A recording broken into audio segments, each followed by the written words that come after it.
So our lesson here is on solving quadratics. We're going to be taking a few days here to look at problems from section 8.5, but today's lesson focuses on solving quadratics. So hopefully from Algebra 2 you remember that there are many methods of solving a quadratic. When we are solving a quadratic, we typically are going to be thinking of it in standard form. So we have that ax squared plus bx plus c equals 0. That's our standard form of a quadratic. So what are some ways to solve quadratics? We have done some of this these first couple days of class. The method that we have been using quite a bit is factoring. And so if you have a quadratic, you can factor it to help solve. You can solve quadratics by taking square roots.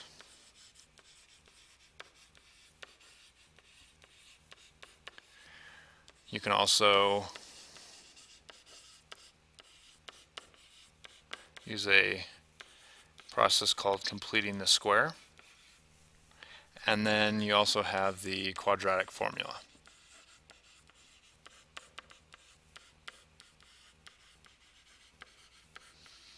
So these are the methods that can be used. I would say that we will focus on two primarily. We will definitely do stuff with the square roots as well, but I would say the majority of the problems when we are solving a quadratic are going to be either solved by factoring or completing the square.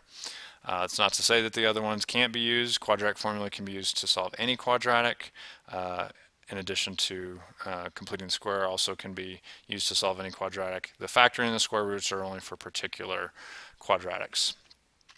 So we're going to look at the first three here today. So we're going to do a few problems by factoring, some by square roots, and some by completing the square.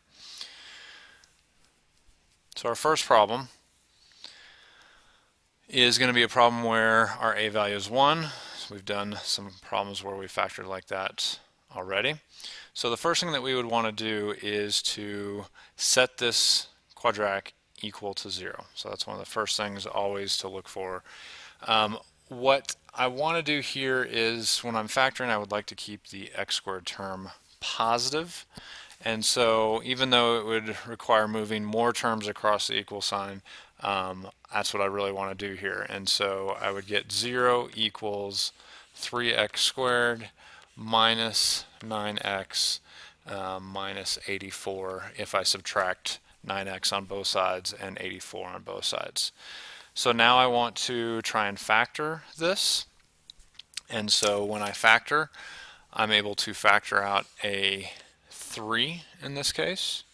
And when I factor out the 3, I have x squared minus 3x and then minus 28. So I have a trinomial now that I can factor as well.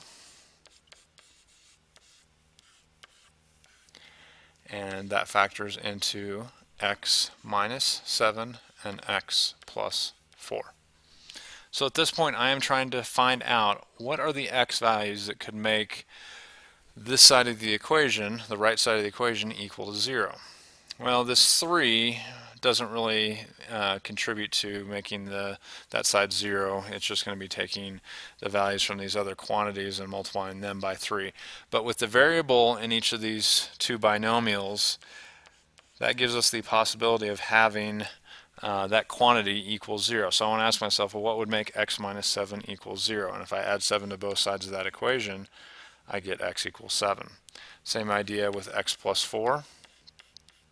If that quantity is 0, that whole right side is going to end up multiplying to be 0. And so the value of x that makes that binomial, x plus 4 equals 0, would be a negative 4. And so the solutions to this quadratic are 7 and negative 4. Our next example here, similar, that we have 3 terms. We're going to put them all on one side of the equation. This time, notice we have a cubic term, 6x cubed. So I want to move everything to that side that has that largest degree. So that requires me subtracting 28x squared on both sides So I have 6x cubed minus 28x squared plus 30x equals 0.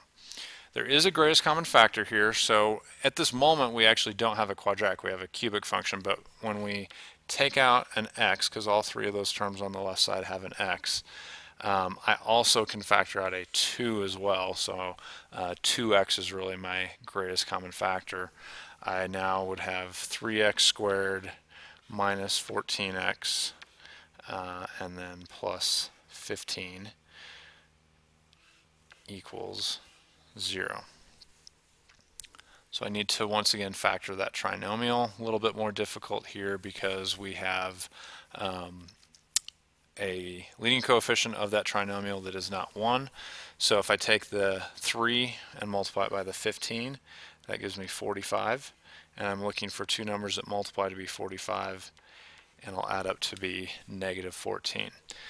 So those numbers would be a negative 9 and a negative 5. And so I can write this as 2x times 3x squared minus 9x minus 5x plus 15. So I'm splitting the middle term there, and now if I do my grouping, I have a GCF in the first two terms of 3x, and when I factor that out, I have the 3x times x minus 3. The second group, if I factor a negative 5 out, that also leaves me with x minus 3. And so my factors here are this GCF of 2x, 3x minus 5, and x minus 3. And all that is equal to 0. So what values of x could make the left side of this equation 0? Well, if I take the first part here, this 2x, with a variable there, it's possible that 2 times x could be 0, and therefore multiplying by 0 on the left side, no matter what these other binomials would give me, would make that side 0. Well, the value of x that makes that 0 is 0. 3x minus 5, if that were equal to 0, we would need to have an x value of 5/3.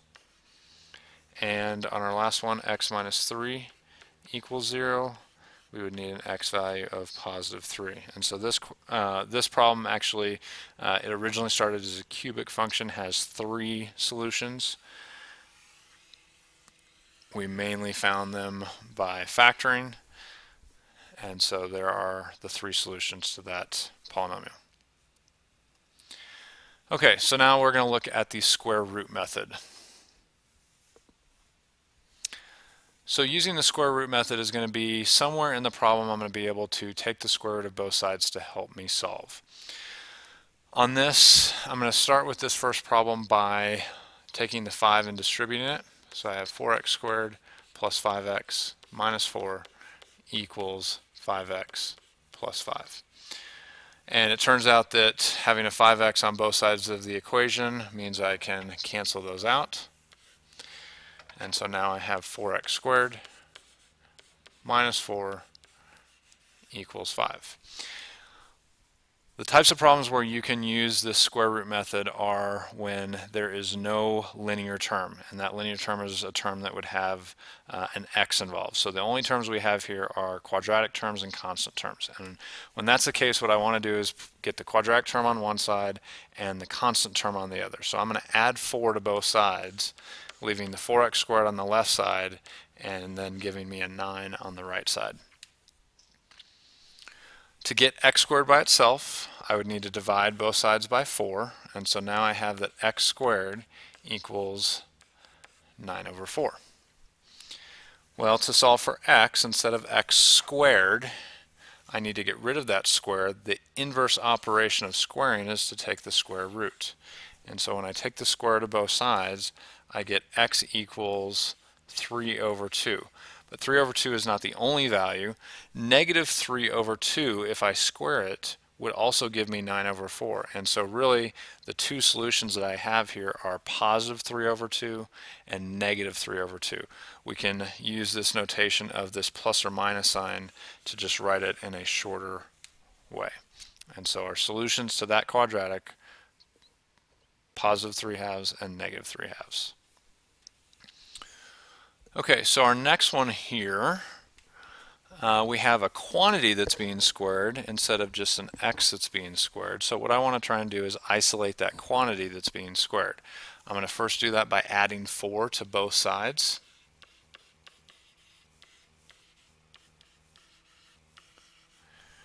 Now to get that quantity, x minus 3 quantity squared by itself, I would need to divide both sides by 2. And so now I have x minus 3 quantity squared equals 16.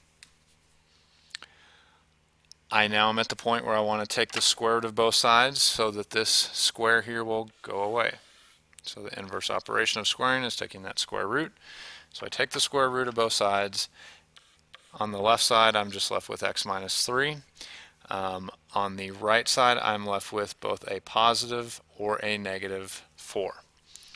And so really I'm solving two things here. I am solving when will x minus 3 equal 4, and when will x minus 3 equal negative 4. And when I solve each of those equations, I get x equals 7,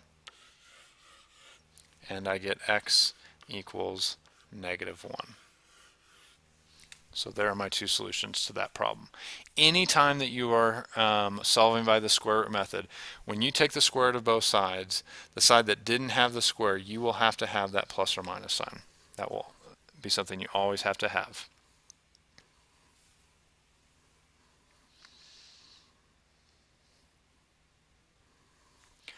All right, our last method that we're going to talk about is completing the square.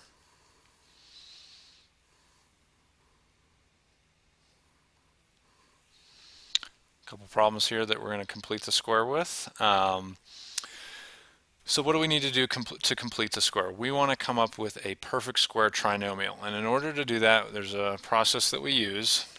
We want to have our quadratic term and the linear term on one side of our equation and our constant term on the other. This problem is already set up this way. What I need to do is on that left side though, make a perfect square trinomial. And the way I do that is I'm going to take half of the b term, which is this 6. So half of it would be 3. I'm going to then take that value and I'm going to square it. 3 squared gives me 9. That's the value that I want to add in that blank. Now, if I add 9 on the left side of the equation, that 9 was not there to begin with. To balance things out, I need to add 9 to that side. So the nice thing about this is this perfect square trinomial can now be factored. So if I think about factoring it, numbers that multiply to be 9 and add up to be 6 are 3. So I get x plus 3 times another x plus 3 quantity, and that's equal to 12. Or a shorter way of writing it would be x plus 3 quantity squared equals 12. Well, now I use kind of this square root method and take the square root of both sides, leaving me with x plus 3 on the left side equals plus or minus, and we want to simplify that square root. The square root of 12 simplifies into 2 square roots of 3. Last step is to get x by itself. We need to subtract 3. Now, this term 3 is not similar, it's not a like term to 2 square roots of 3. So when I subtract 3 on both sides, the way I'm going to write this is x equals negative 3 plus or minus 2 square roots of 3. This is two solutions, so keep in mind that because of that plus or minus sign, our solutions are negative 3 plus 2 square roots of 3 and negative 3 minus 2 square roots of 3. Our last problem here. We have 2x squared minus 8x plus 3. So one thing that hasn't happened yet that we have to pay attention to is in order to complete the square, our leading coefficient can only be 1. In this case, it's a 2.